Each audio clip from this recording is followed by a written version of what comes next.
conseller, alcalde, comissari, corporació municipal, vicepresident de la CEF, president de FEPEVAL, president de l'Associació Empresarial d'Alzira, empreses i persones guardonades, presidents de les diferents associacions, representants d'Unió Gremial, EMPAL, ADEXA, president del Parc Tecnològic, representant de la Cambra, secretària general de Comissions Obreres del País Valencià, secretaris comarcals de Comissions Obreres del País Valencià i de UGT País Valencià, empresaris i empresàries, molt bona vesprada, bona nit a totes i a tots. En primer lloc, el que sí que vull dir-vos és que prenem nota, tant el conseller Arcadi com jo mateixa prenem nota, però simplement la prenem amb una visió a llarg.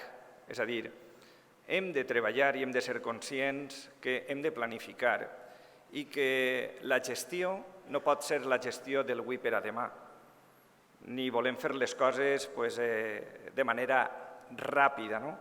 Hem de tindre una planificació, que a mi m'agrada sempre dir, de llums llargues. I poquet a poquet, amb aquesta planificació, serem capaços de poder construir aquest territori i aquestes infraestructures, allò que necessitem per al dia a dia i viure millor en que a mi m'agrada dir meravellós trosset de món, que és la Comunitat Valenciana. Per tant, prenem nota i de segur que conjuntament serem capaços de treballar per a un futur millor i millors infraestructures i millor qualitat en el dia a dia. Tinc que dir-vos que per a mi, i ho sabeu, estar ací avui és un verdader honor en aquesta 14a gala de lliurament de guardons que organitzeu l'Associació Empresarial d'Alzira en col·laboració amb l'Ajuntament. Soc, ja crec que un assidu, i per tant és un plaer el poder compartir aquesta nit amb tots vosaltres. I també vos he de donar l'enhorabona perquè la reflexió, el debat en l'àmbit econòmic i aquesta avaluació d'allò que fem en cada moment per a millorar de cara al futur és fonamental. I vosaltres, això crec que ho teniu clar, celebrant un any rere un altre aquesta setmana de l'economia que fa factible això que des de la reflexió i des del debat puguem anar millorant any rere any, en definitiva, construir un espai millor per a aquells que tenen que treballar, com són les àrees industrials, i ahir estem treballant conjuntament, i també, poquet a poquet, des de la vostra visió empresarial, millorar l'ocupació i el treball de totes i cadascuna de les persones que fan factible que generem riquesa i benestar en aquest territori. Vivim, jo diria, una situació que, per desgràcia, és la més complexa dels últims anys, amb una escalada desorbitada dels costos energètics que afecta greument els nostres sectors productius i que ha provocat una inflació insostenible a causa d'una pujada generalitzada dels preus en productes i serveis. He de dir-vos que des de la Generalitat hem reaccionat, com hem intentat fer en cada moment que hem tingut de crisi en aquesta legislatura, que a mi m'agrada dir la legislatura de les 7 plagues, amb urgència buscant les mesures amb major eficàcia per alleugerir aquests sobrecostos que estan afectant la ciutadania i a les empreses. I com sempre ho hem fet des del diàleg. El Consell de la Generalitat, al capdavant el president Ximo Puig, és un fa, en companyia de la resta, que qualsevol projecte davant situacions crítiques com les que estem vivint, ho treballem sempre des de la base del diàleg social. I així és com estem prenent totes i cadascuna de les mesures per a millorar, en definitiva, el dia a dia de la gent. Però totes i tots hem de tenir clar que la situació actual no és només conseqüència d'una conjuntura puntual, sinó que té, des del meu punt de vista, unes arrels més profundes. La crisi econòmica derivada de la pandèmia i l'escalada de preus en l'energia ha posat al descobert febleses estructurals del nostre sistema econòmic, com la dependència de productes estratègics o la falta, per exemple, d'autonomia energètica.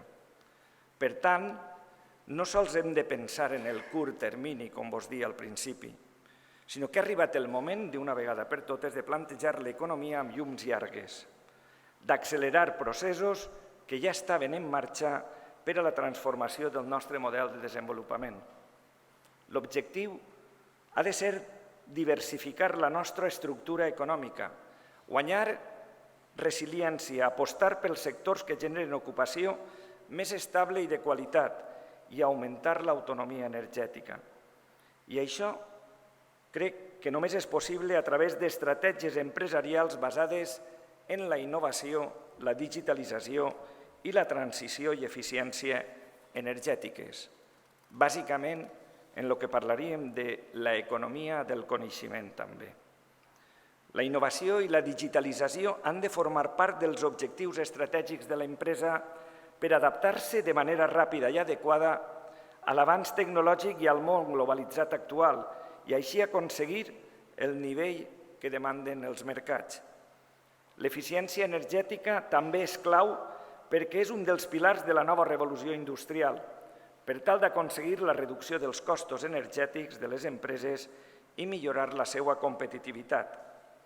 A més, i és molt important, entenem des de la Generalitat i bàsicament des de la Conselleria d'Economia Sostenible, que hem de fer una aposta molt decidida per localitzar i relocalitzar la indústria valenciana i reorientar els nostres sectors productius amb l'objectiu de garantir la producció de material i no dependre d'altres mercats exteriors. I crec que la pandèmia ens ha donat una lliçó en aquesta línia. Recordeu quant ens va costar que poguérem tenir les eines, les mascaretes, les bates que necessitaven aquells sanitaris que tenien que cuidar-nos a aquells que patíem la malaltia. Aleshores, és important treballar per produir ací allò que necessitem per a la vida. Sobretot, per tant, hem d'aspirar a aconseguir un teixit productiu reforçat en tots els sentits, arrelat en el territori i, per descomptat, produint en clau ecològica i sostenible. Aquelles empreses que no s'adapten a aquests canvis crec que difícilment podran sobreviure a mitjà i llarg termini i guanyar el futur. En definitiva, aquesta situació econòmica tan complexa ens situa davant l'oportunitat d'enfortir el nostre model de desenvolupament i fer-lo més sostenible.